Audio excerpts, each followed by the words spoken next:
আমি ছোট্ট মুরগির খামারে, মানে ওই পাশটা বড় মুরগির খামার, এই পাশটা ছোট মুরগির খামার। ছোট মুরগিগুলো কি করছে চলুন দেখি। আজকে ছেড়ে দিয়েছি, এখানে রেখেছিলাম ওই ব্রুডিং এর ওই পাত্রটার মধ্যে, কিন্তু এখন ছেড়ে দিলাম, দেখি কি করে। তো এরা ওই যে পা দিয়ে অনেক জায়গা পাইছে, এরা আনন্দ করছে, পা দিয়ে হাটকায় হাটকায় কি যেন খাচ্ছে। অবশ্য খাবার আছে, আগের মুরগির খাবার ছিল ওইগুলো। দেখতেই সুন্দর লাগছে। আসলে উন্মুক্ত জায়গায় সবারই ভালো লাগে, মুক্ত প্রান্তরে ঘুরতে। এদের মোটামুটি মুক্তই বলা যায়, ছোট জায়গা থেকে অনেক বড় জায়গা। এদের এই দুটাতে বাধা দিচ্ছে, এই দুটা আমি একটু সরায় রাখি, এর মধ্যে রেখে দিই। এটা রাতে আবার সেট করে দেব। দেশি মুরগির ব্রুডিংয়ের পরে অনেক সময় যেহেতু ওরা মানে বড় মুরগির সঙ্গে থাকে না।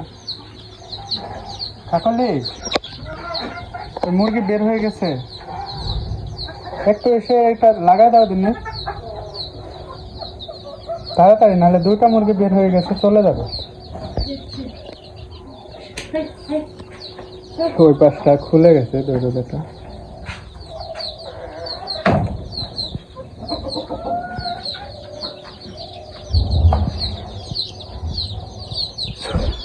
আমার এই মুরগি এত যত্ন করার পরেও 4টা মুরগি কয়দিন আগে মারা গেল। অবশ্য অসুস্থতার কারণে না,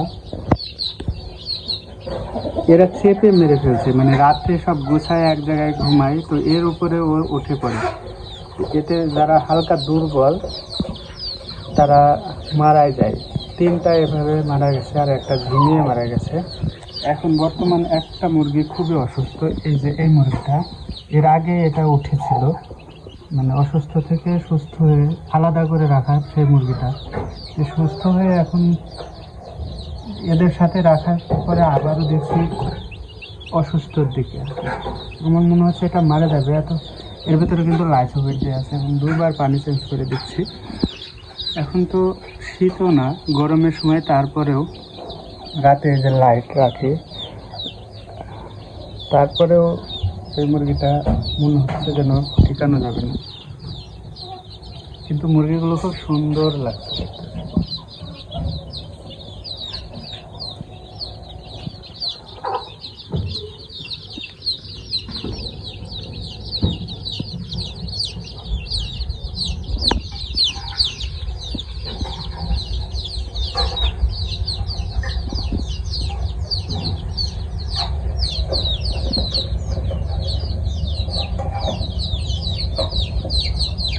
তবে এবার বেশিরভাগ গলা ছিলা মুরগি দেখা যায়। তাহলে যদি সবগুলো বাসায় যায়, আমার আলাদা জাতি তৈরি হয়ে যাবে গলা ছিলা। আর আমারও প্ল্যান আছে, আমি শুধুমাত্র গলা ছিলাই রাখবো, বাদ বাকিগুলো বিক্রি করে দেবো।